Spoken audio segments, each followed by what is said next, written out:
Из далекого осетинского села Зарамак начался путь прославленного военачальника Георгия Ивановича Хитагурова, столетний юбилей которого отмечает республика. Позволю привести данные из военного энциклопедического словаря. Хитагуров Георгий Иванович родился в 1903 году, умер в 1975. Генерал армии, герой Советского Союза, член КПСС 1924 года. В Советской армии с 1920 года. Окончил военную школу, высшие академические курсы при Академии Генштаба, участник гражданской войны. С 1937 года командир артполка, начальник артиллерийского корпуса. Дальше идет перечень множества должностей.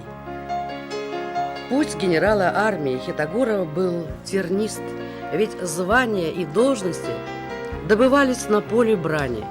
Так, 6 апреля 1945 года Георгию Ивановичу Хитагурову было присвоено звание Героя Советского Союза. Награжден 3 орденами Ленина, 5 орденами Красного Знамени, орденом Суворова первой степени, орденами Кутузов второй и первой степени, орденом Красной Звезды, 2 орденами Польской Народной Республики, орденом Румынской Социалистической Республики и 15 медалями. Каким же талантом и умом надо было обладать, чтобы достичь таких высот? Юноша из простой осетинской семьи сам сотворил себя, сам сотворил свою судьбу, чтобы блистать в одном ряду с лучшими сынами Осетии и выдающимися военачальниками России.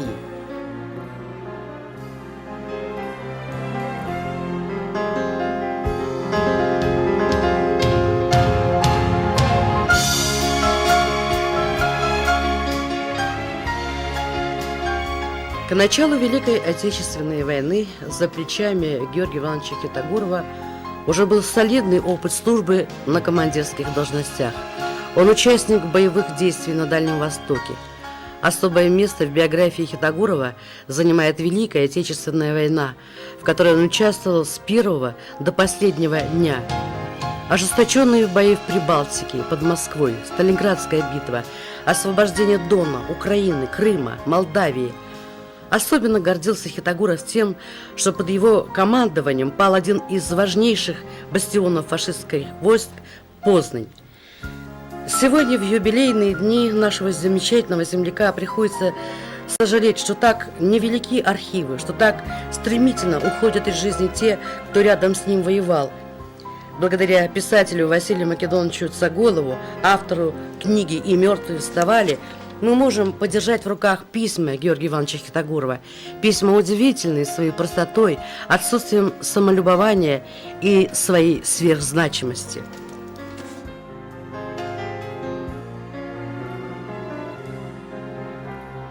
Приходит или пришло то время, когда мы наши ценности поднимаем на соответствующую ступень.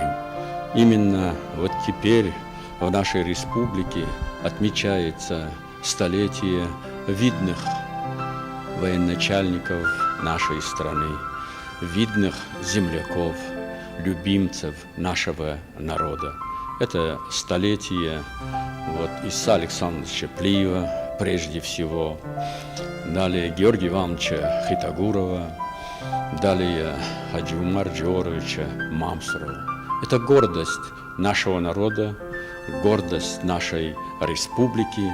И я хочу от имени ветеранской организации лично от себя поблагодарить всех тех, которые причастны к этому замечательному юбилею.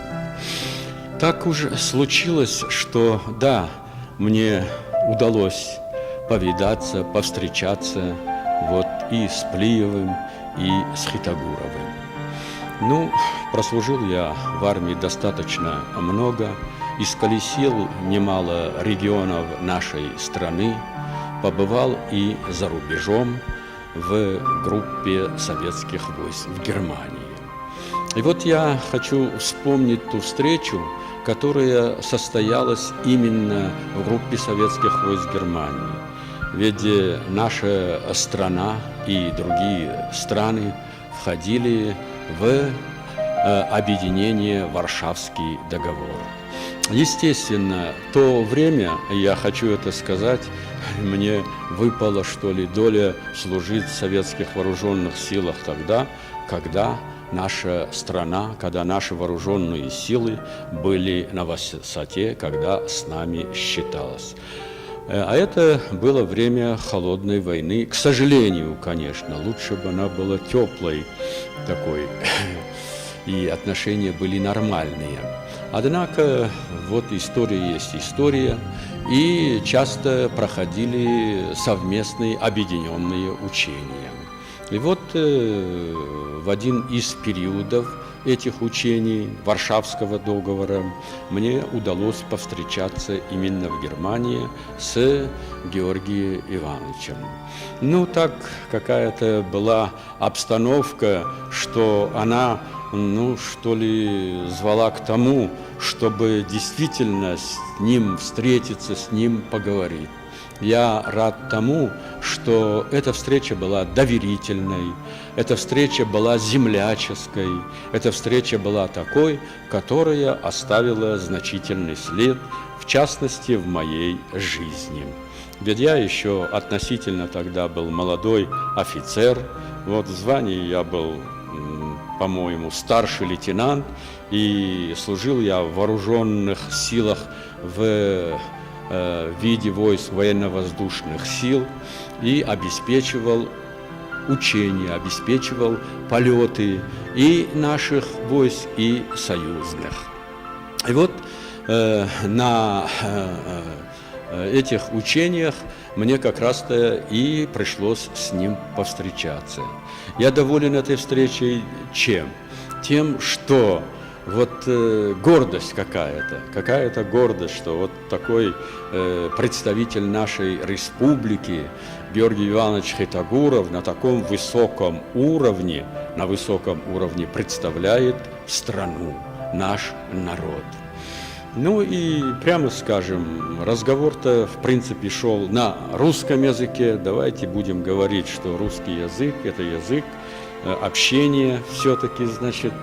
Вот, иногда переходили и на свой язык, но это так не часто, редко, но все равно было приятно. Вот колорит, наверное, своей маленькой родины, вот нашей Осетии, эти горы, эти ущелья, что ли, все то, что связано с землячеством, это, ну, что ли, звало к такому теплому разговору. И, естественно, наш разговор пошел прежде всего о нашей республике, о нашем народе. Вот. Ну, как мы знаем, ему не всегда удавалось побывать у нас, и, наверное, ему тоже было приятно вот поговорить с таким представителем Осетии, как старший лейтенант Фидаров Касполат Садулович. В 1944 году на территории Польши, это ближе к польско-немецкой границе, ожесточенные бои были, значит, в этом районе. Я, как командир батареи, истребительной противотанковой батареи, получил приказ, значит, стать против танков и обеспечить наступление наших войск, чтобы ни одного танка не прошли в этом секторе, в этом районе. Утром рано немцы начали атаковать нашу позицию. Вот, танки, вслед за танками, значит, пехота, наземная артиллерия, все, значит, вот, сосредоточенно, значит, наступали в районе, короче говоря, против батареи. Вот, с целью, чтобы уничтожить батарею и пройти беспрепятственно. Вот. А я имел задачу, чтобы не пропустить ни одного танка, чтобы обеспечить наступление наших войск. Вот так, значит, с утра до обеда вот, несколько таких, значит, атак отбили. Не пропустили танков. Где-то, значит, полдня Вот, немцы атаку свою, значит, наступление вот, прекратили. Кругом затишье. Вот. Но я понял, что это затишье хорошему не приведет. Я знал, что немцы готовятся к новому наступлению, к новому атаку. Я был, значит, в своем командном пункте, вот, готовил, усилили наблюдение в сторону противника. Вот. И, значит, ждали, вот, значит, опять пойдут, значит, немцы. Вдруг ко мне подошел разведчик мой. Вот, говорит, значит, командира батареи вызывает какой-то генерал. Вот. Я, значит, быстренько вышел, смотрю, значит, возле огневой позиции стоит генерал, полковник, вот, солдат, значит, возле машины, вот, с рацией. Я подошел, представился, вот, командир батареи, старший лейтенант Лулаев. Вот. А это, значит, генерал посмотрел на меня с улыбкой, вот, и спрашивает по-осетински: ерунда? Жан ерундан, о ерундан. Вот, касонда. Мажан аллагирай. О, вот адам ю коймагыштам, валлажирай. Аждам хетакаты Георгийден. Жарамагай. Вот, сил хужанай, значит, яхи басами тавидер. Вот, что я, значит, я фаршме полковник Лавудишем базырта. Вот, говорит, нам мой земляк поможет. Я от радости, значит, не знаю, куда мне деться, вот, обрадовался, что встретился с генералом, заслуженным человеком, осетинским земляком. Вот. До этого я его никогда не встретил, вот, но очень много я слышал о нем, читал в газетах, в журналах о его героизме, о его, значит, военные, значит, успехи на фронте Отечественной войны. Вот. И он, значит, говорит, что, говорит, дело в том, что нас, говорит, немцы минометами обстреливают, прижали, говорит, наши войска к земле. Вот. Наша артиллерия, говорит, осталась сзади. Вот. Пока, говорит, подойдет, нам надо, значит, идти наступление, но, говорит, голову поднять мы не можем.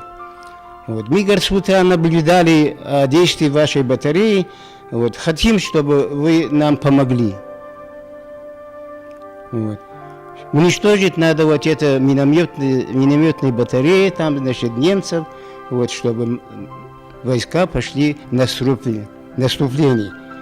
Вот. Наши войска, значит, должны были, значит, высот занят, вот, пойти в наступление. Вот. Это, говорит, приказ командующей армии. Надо срочно выполнить. И он мне, значит, развернул карту свою и дал, значит, точные данные, координаты немецких огневых точек. Сказал, что надо уничтожить. Я быстро подготовил данные для стрельбы батареи, передал их на орудие, вот, и, значит, спросил разрешения у генерала, вот, можно открыть вагон? Говорит, пожалуйста, открывайте, значит. Я, значит, дал команду 4 снарядами батареи «Беглый огонь», вот. Это значит на 4 снаряда, на каждое орудие по 4 снаряда. Выходит 4 орудия, 16 снарядов. Вот. Далее, значит, беглый огонь, тут кругом дым, пыль, все. Вот. Когда все это рассеялось, вот, я еще раз хотел дать такой же залп. Вот. В это время с командного пункта генерала Хитагурова передали, что огневые точки противника уничтожены, войска Хитагурова поднялись и пошли в наступление. Сегодня, когда в республике широко отмечается столетие со дня рождения легендарного военачальника нашего земляка Георгия Ивановича Хитагурова, генерала армии, Героя Советского Союза, мне тогда, еще в 60-е годы, тогда, когда он командовал войсками Прибалтийского военного округа, мне, капитану, летчику-истребителю, вспоминается эпизод, когда на очередном съезде Компартии Эстонии, я в качестве делегата присутствовал на этом съезде, а Георгий Иванович, соответственно, и по должности, и будучи он членом ЦК, конечно же, посещал все такие форумы партийные, да и советские, которые проводились на территориях, где дислоцировались войска Прибалтийского военного округа. И вот я делегатом этого партийного форума, на котором в президиуме сидел Георгий Иванович, тогда еще генерал-полковник, и мне командир звена, как сейчас помню, с Ростова, Кукуни Анатолий Петрович, а это был год где-то 62-й год, и Анатолий Петрович, командир звена, мне говорит: Салтан Наликович, подойди ты к своему земляку, к Хитагурову, генерал-полковнику, командующему войсками округа, и как бы представившись, может быть, и какие-то как бы личные свои проблемы порешаешь. Но мне вспоминается, вот, скажем, те годы, 60-е годы и сегодня, мы, люди тогда воспитаны были, видимо, более скромно, и мне неудобно было, скажем, капитану подходить к генерал-полковнику и представляться: вот я ваш земляк, у меня какие-то просьбы. Хотя я позже убедился, уже будучи генералом и занимая в войсках достаточно высокое положение, ко мне приходили молодые ребята и передавали письма от моих друзей. И начинаешь читать, а там в письме написано, что Салтан, вот человек, который передал письмо, это сын моего друга, и просьба просто проследить за его службой. Вот в те годы, в 60-е, я не был исключением, абсолютно убежден, что в принципе молодежь вся так была настроена. Это вот один из эпизодов, но слава о нем ходила в войсках. Я сам был летчиком, пребывание его в частях, в соединениях округа всегда сопровождалось, как бы своеобразным повышением ответственности командно-политического состава штабов за состояние боевой готовности. Его авторитет в войсках округа был непререкаемый. Ну и второй эпизод.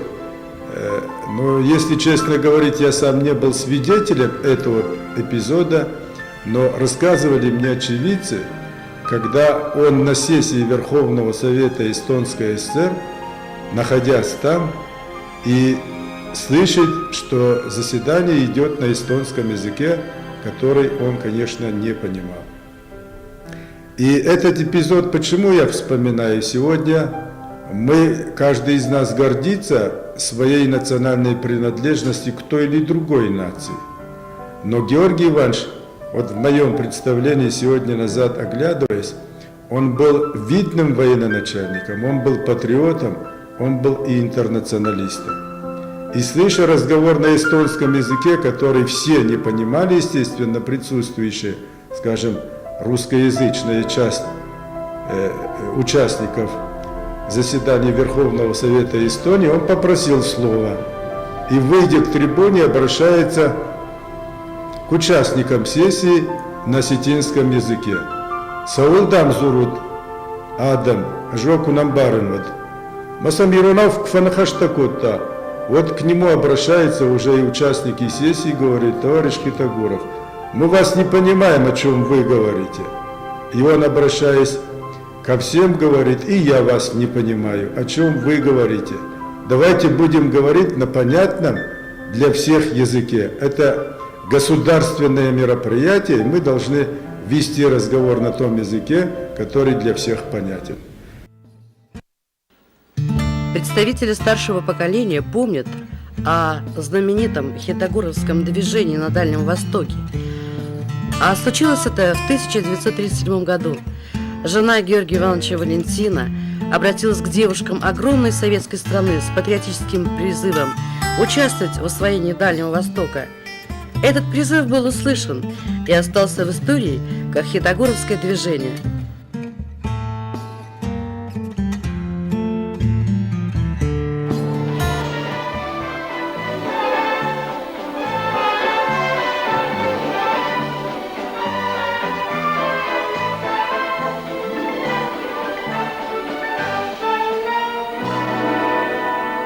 Над Веной седой и прекрасной плыл вальс полон грез и огня.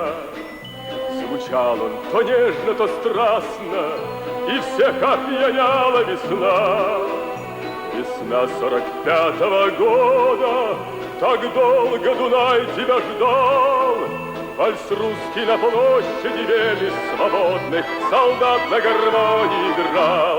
Помни, Вена, помнят Алепы и Дунай, тот цветущий и поющий яркий май. Вихри венце в русском вальсе сквозь года помнит сердце, не забудет никогда. Ну а что же Осетия? Помнил ли о своей родине Георгий Иванович? Не прервал ли связь с близкими? Посылки мне присылал, и она тоже, Валентина. Ну, такой он был, я не знаю. Но вы его очень любили. Ой, не говорите. Такой высокого роста, стройный, Красивый был, да? очень красивый. И сильно он был грамотный. Сильно грамотный. А вот когда вы с ним виделись, да, что он обычно вспоминал? Вот все-таки от Осетии он был оторван, а что он вспоминал чаще всего? Родину свою и язык осетинский. Любил, да? Очень, А очень. осетинскую музыку любил? Вот, İronal Jones. Жены. Kurbası Ardem О, 74 yaşamadı. Merinçin fersek ve mefidam sardi goret meiner tachirishkenem kota rimberliste gister te kuven gesaume куда была o kudum belafte lachstekens uider hudon khujan nojera suchter zure.